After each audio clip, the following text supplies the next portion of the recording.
Guys, उम्मीद है आप सब ठीक होंगे। और आप लोगों को अगर मेरी पिछली वीडियो से कुछ समझ ना आया हो तो प्लीज़ कमेंट सेक्शन में बता दिया करें। और आज हम पढ़ेंगे chapter 3 enzymes. What is enzyme? Enzyme आपको पता है क्या है? Enzyme are biocatalyst. बायोकैटलिस्ट को हम क्या कहते हैं? एंजाइम्स। आज के इस चैप्टर 3 में सिर्फ हमारे दो टॉपिक्स हैं रिड्यूस सिलेबस में, enzymes and there characteristics and factor affecting enzymatic activity. Enzymes what is, पहले है question what is enzymes. Enzyme मैंने पहले बता दिया कि biocatalyst present in the living organism, जो लिविंग ऑर्गेनिज्म के अंदर प्रेजेंट होता है बायोकैटलिस्ट, उसे हम कहते हैं एंजाइम्स। एंजाइम्स के पास एक एबिलिटी होती है जो कैटलाइजिंग करते हैं specific chemical reaction in the living system without being consumed. मतलब बायोकैटलिस्ट क्या होता है? कैटलाइजिंग करता है specific chemical reaction in the living system. Enzymes के पास ये एबिलिटी होती है कि वो कैटलाइजिंग करते हैं केमिकल रिएक्शन को लिविंग सिस्टम में without being consumed. Characteristic of enzymes, characteristics क्या है एंजाइम्स के? Following are the characteristics of enzymes. पहला कैरेक्टरिस्टिक्स है प्रोटीनेशियस, दूसरा रिएक्शन, तीसरा नेचर, चौथा साइज, पांचवा एक्टिव साइट, छठा क्वांटिटी, सातवां एक्टिवेटर, आठवां इनहिबिटर और नवा है सेंसिटिविटी और 10वां है रेट ऑफ रिएक्शन। आज हम पढ़ेंगे ये factor enzymes and there characteristics and factor affecting enzymatic activity. पहला कैरेक्टरिस्टिक्स पढ़ते हैं प्रोटीनेशियस। प्रोटीनेशियस से क्या पता चले? ये प्रोटीन होते हैं नेचर में। अब है रिएक्शन। भाई रिएक्शन होता क्या है कि ये रिएक्ट करते हैं, किससे रिएक्ट करते हैं? ये दोनों चीज़ें से रिएक्ट करते हैं, एसिडिक अल्कलाइन सब्सटेंस, ये दोनों चीज़ें से रिएक्ट कर जाते हैं। नेचर क्या है इनकी? भाई नेचर है इनकी, enzymes are specific in nature, ये सिर्फ नॉर्मल इनके नेचर होती है और स्पेसिफिक इन एक्शन, ये डिफरेंट इन एक्शंस होते हैं, स्पेसिफिक होते हैं इनके एक्शन से। अच्छा साइज, एंजाइम की हमेशा याद रखें एंजाइम्स का साइज क्या होगा? लार्ज। हो सकता है ये आपका एमसीक्यूज में आ जाए। अच्छा गाइस, मैं आपको एमसीक्यूज बायो के एंड कोर्स में दूंगी, एंड कोर्स वीडियो में दूंगी सारे एमसीक्यूज बायो के। अच्छा एक्टिव साइट, एक्टिव साइट क्या होता है? वो साइट जो अटैच हो सबस्ट्रेट से अटैच हो जाए उसे कहते हैं एक्टिव साइट्स। क्वांटिटी, क्वांटिटी क्या होती है इनकी? ये बहुत स्मॉल क्वांटिटी में होते हैं, पाए जाते हैं। एक्टिवेटर, एक्टिवेटर से पता चल रहा है कि एक्टिवेटर क्या होता है? एक्सेलरेट करते हैं by activity, they can accelerate by activity such as magnesium है, क्लोरीन है, मैग्नीज है, इन सब से ये एक्टिवेट करता है। अच्छा inhibitor, there activity can be inhibit by inhibitor, इसकी जो एक्टिविटी होती है इनहिबिट होती है इनहिबिटर से, इनहिबिटर की मदद से। अच्छा आखिरी सेकंड लास्ट नंबर दें सेंसिटिविटी। सेंसिटिविटी क्या होता है? दे आर हीट सेंसिटिव, मतलब ये जो होते हैं ये हीट सेंसिटिव होते हैं और पीएच सेंसिटिव भी कहा जाता है इन्हें। मतलब ये सेंसिटिव का मतलब है कि means they can work on specific pH and temperature, ये सिर्फ स्पेसिफिक इनका जो नॉर्मल पीएच होता है और नॉर्मल टेम्परेचर पे ही काम करते हैं, बाकी ये डिक्रीज हो जाते हैं, ख़त्म हो जाते हैं, डिस्ट्रॉय हो जाते हैं एंजाइम्स। अगर ज़्यादा हो गया स्पेसिफिक से थोड़ा ऊपर पीएच हो गया और स्पेसिफिक और टेम्परेचर थोड़ा ज़्यादा हो गया तो ये डिस्ट्रॉय हो जाएंगे एंजाइम्स। रेट ऑफ रिएक्शन क्या होता है? Rate of reaction, they speed up the rate of reaction without becoming the part of the reaction, ये स्पीड करते हैं rate of reaction without becoming the part of reaction, मतलब उसका part बने बगैर ये स्पीड अप कर देते हैं उसका रिएक्शन। अब हम पढ़ते हैं दूसरा टॉपिक। दूसरे टॉपिक का नाम है हमारे फैक्टर्स अफेक्टिंग एंजाइमेटिक एक्टिविटी। अच्छा गाइस, मेरे पास नोट्स हैं, आप अगर नोट्स से आपके अच्छा हो, वरना मैंने बुक्स और नोट्स दोनों को मैं मिला के पढ़ाती हूँ। सही, कंसंट्रेशन ऑफ सबस्ट्रेट्स, पहला है फैक्टर अफेक्टिंग, हमारा है कि कंसंट्रेशन ऑफ सबस्ट्रेट्स, ये चंद है हमारे पास इसके फैक्टर अफेक्टिंग है। Concentration of substrate, temperature, pH, coenzymes, activator, inhibitors, water, radiation. अच्छा concentration of substrates, concentration of substrates क्या होती है? Enzymatic activity increases as a concentration of substrate, enzymatic activity increase होती है जब कंसंट्रेशन ऑफ सबस्टेंस इंक्रीज होता है एक सर्टेन लिमिट पे जाके, और एक सर्टेन लिमिट पे जाके जिसमें ये एबिलिटी ऑफ एंजाइम्स सैचुरेटेड कर देता है, एबिलिटी ऑफ एंजाइम सैचुरेटेड कर देता है। अच्छा इसमें एक और टॉपिक दिया हुआ है हमारे इस पैराग्राफ में, दिया हुआ है बुक में भी और नोट्स में, तो उसको हेडिंग बना के दिया हुआ है कि retardation affect of on enzymatic activity, retarding effect बताएं इंजाइमेटिक एक्टिविटी पे। अच्छा, at very high concentration of substrate it exert a retarding effect upon enzymatic action due to 2 reasons. ये हाई कंसंट्रेशन ऑफ सबस्ट्रेट पे जाके exert करता है retarding effect. कुछ reasons इसके हैं, 2 रीजंस जिससे ये अफेक्ट करता है, रिटार्डिंग इफेक्ट पे रिटार्डिंग इफेक्ट करता है। अच्छा, पहला रीज़न क्या है? क्वांटिटी ऑफ सबस्ट्रेट, मतलब higher quantity of substrate then enzymes. Enzyme से ज़्यादा हायर क्वांटिटी हमें चाहिए होती है सबस्ट्रेट की। अच्छा, accumulation quantity of and product, accumulation of and product in high quantity, मतलब अक्यूमुलेट करें एंड प्रोडक्ट हाई क्वांटिटी में जाके। अच्छा, जर्नल रिएक्शन भी अगर आप लिखना चाहें तो लिख लें कि जर्नल रिएक्शन में ये लिख दें आपके सबस्ट्रेट कंसंट्रेशन जो होता है इन्वर्सली प्रोपोर्शनल होता है एंजाइमेटिक एक्टिविटी की, डायरेक्टली प्रोपोर्शनल, सॉरी।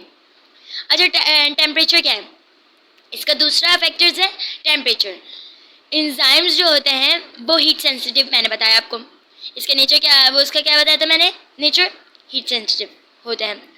अच्छा, each enzymes has an optimum temperature at which the enzymes show maximum activity. The temperature above and become optimum level of the enzymatic activity decreases below the.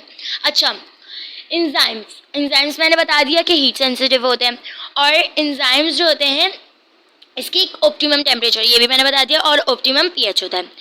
अगर temperature कम या ज़्यादा हो जाए तो optimum level of enzymatic activity जो होता है वो कम हो जाती है। ऑप्टिमम लिमिट क्या होती है? एंजाइम्स के पास ज़्यादातर एंजाइम्स के पास ऑप्टिमम टेम्परेचर 37 डिग्री सेल्सियस होता है। 100 डिग्री सेल्सियस पे एंजाइम्स जो होता है पूरी तरह से तबाह हो जाता है, और 0 डिग्री सेल्सियस में एंजाइम जो होता है डिस्ट्रॉय नहीं होता लेकिन कम हो जाता है। अच्छा, इसकी एग्जांपल हम लोग लिख सकते हैं कि थर्मोफिलिक बैक्टीरिया। थर्मोफिलिक बैक्टीरिया जो होता है ना वो फंक्शन करता है 70 डिग्री सेल्सियस पे जाके। अच्छा, पीएच क्या है इसका? पीएच मैंने बताया है कि इसके पास इसका पीएच जो होता है ऑप्टिमम पीएच होता है। अच्छा, pH also affect the enzymatic activity. Each enzyme has an optimum pH at which the enzyme shows maximum activity. Change in pH can loss of enzymatic activity. अच्छा, pH जो होता है इसका इफेक्ट करते हैं enzymatic activity. अच्छा, enzymes के पास मैंने आपको बताया कि optimum pH होता है, और ये शो करता है, enzymes जो शो करते हैं मैक्सिमम एक्टिविटी pH की वजह से, pH की मदद से। अगर चेंज इन pH हो जाए तो एंजाइमेटिक एक्टिविटी डिक्रीज हो जाती है, मतलब लॉस हो जाती है। अच्छा, इसकी एग्जांपल क्या है? Pepsin works at a pH of 1.4 where trypsin works at a pH of 8.2। इसके हम फिगर देख सकते हैं, ये वाली 3.5 है इसकी फिगर, हम इसकी फिगर देख सकते हैं 3.5। ये देखें, ये इसकी फिगर है, ये तो 3.6 है, सॉरी, ये देखें, ये ग्राफ है ना पीएच का।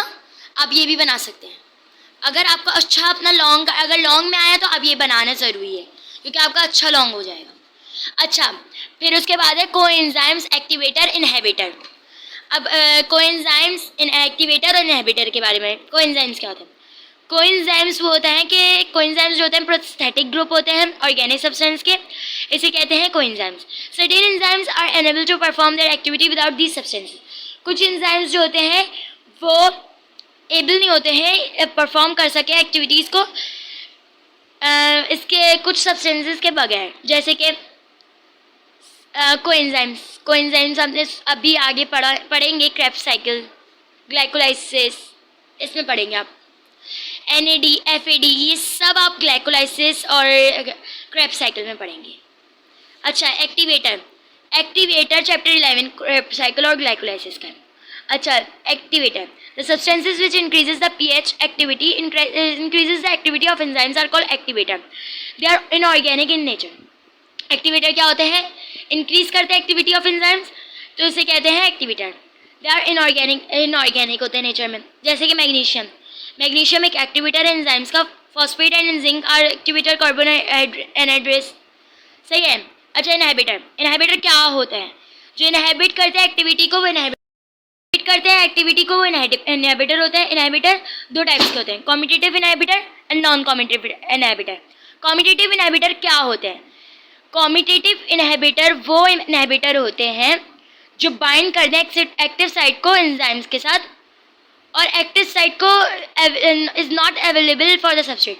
एक्टिव साइट को मतलब एक्टिव साइट जो है हमारे पास सबस्ट्रेट के लिए हो ही ना, वो होता है कॉम्यूटेटिव इनहिबिटर। अब non commutative nature of inhibitor आप पढ़ लिएगा, इतना कोई मुश्किल नहीं है। नॉन कम्यूटेटिव इनहिबिटर वो इनहिबिटर होते हैं जो बाइंड करते हैं साइट को अदर देन एक्टिव साइट, दूसरी साइट को बाइंड करते हैं, एक्टिव साइट को नहीं करते हैं। और एंजाइम्स ऑफ एन एंजाइम्स मतलब एंजाइम्स पे ये बाइंड कर देते हैं, तो इसे कहते हैं नॉन कम्यूटेटिव इनहिबिटर। अच्छा, इसकी फिगर आप देख सकते हैं 3.6, हमारे पास 3.6 पे इसकी फिगर बनी हुई है। ये तीनों इसकी फिगर्स हैं ABC। पहले में क्या दिखा रहे हैं, a substrate can normally bind to the active side of an enzyme, मतलब सबस्ट्रेट नॉर्मली बाइंड नहीं हुआ एक्टिव साइड से एंजाइम, एक्टिव साइड से ऑफ एन एंजाइम पे। फिर हुआ कॉम्यूटेटिव इनहिबिटर, आपको बताया कि ज्वाइन हो जाएगा उससे। फिर नॉन कम्यूटेटिव क्या है कि दूसरा ज्वाइन हो जाएगा, एक्टिव साइट नहीं हो पाएगा।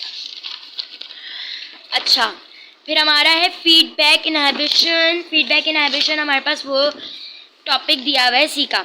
अच्छा, ये जो है ये हमारे उसमें काम आएगा, रीजंस में आ सकते हैं। The activity of enzymes is regulated by feedback inhibition. It is also called negative feedback. When the product is evidence, its concentration is regulated by this feedback inhibition. क्या है, एक्टिविटी ऑफ एंजाइम्स रेगुलेट होती है feedback inhibition की वजह से, और इसे हम नेगेटिव फीडबैक भी कहते हैं। When the product is an evidence, its concentration is regulated by the जब प्रोडक्ट एविडेंस हो जाए और उसकी कंसंट्रेशन रेगुलेटेड हो जाए तो उसे फीडबैक इनहिबिशन कह देते हैं। अच्छा, ये आप पढ़ लिएगा अपने बुक में, ये इतना मुश्किल है नहीं। अच्छा, इसकी डायग्राम भी देख लिएगा, पेज नंबर 48 3.7 पर फिगर है। अब आते हैं वाटर और रेडिएशन। वाटर क्या है, वाटर हमारा नेसेसरी, आपको पता है हमारे लिए, लेकिन ये एंजाइम के लिए भी नेसेसरी, एंजाइम की एक्टिविटी के लिए। इसके बगैर एंजाइमेटिक एक्टिविटी नहीं हो सकती। ये क्या करते हैं, एक्टिवेट करते हैं एंजाइम्स को। जैसे कि germination of seed, water place germination of seed में वाटर बहुत इम्पॉर्टेंट रोल प्ले करता है एक्टिवेटिंग एंजाइम्स, मतलब एक्टिवेट करता है एंजाइम्स को, फिर जाके जर्मिनेशन प्रोसीड होता है। अब रेडिएशन क्या है, radiation on exposure to radiation enzymes are inactivate rapidly. जब रेडिएशन निकलती हैं तो जो एंजाइम्स होता है इनएक्टिवेट हो जाते हैं जल्दी से, जैसे कि UV rays, X rays, alpha rays, beta rays. आपको आई होप आपको ये समझ आया हो, और प्लीज़ लाइक करें, सब्सक्राइब करें, शेयर करें, और अपने दोस्तों को भी बताएं कि अगर उनको कोई क्वेरीज हैं तो ये वीडियोस देखें। प्लीज़ लाइक कर लें। और दूसरा ये कि अगर आप लोगों को रीजंस की मैं अभी वीडियो सेंड कर दूँगी, और दूसरा अगर आपको कुछ समझ ना आया हो तो प्लीज़ कमेंट सेशन में प्लीज़ रिप्लाई कर दें, कमेंट सेशन में बता दें।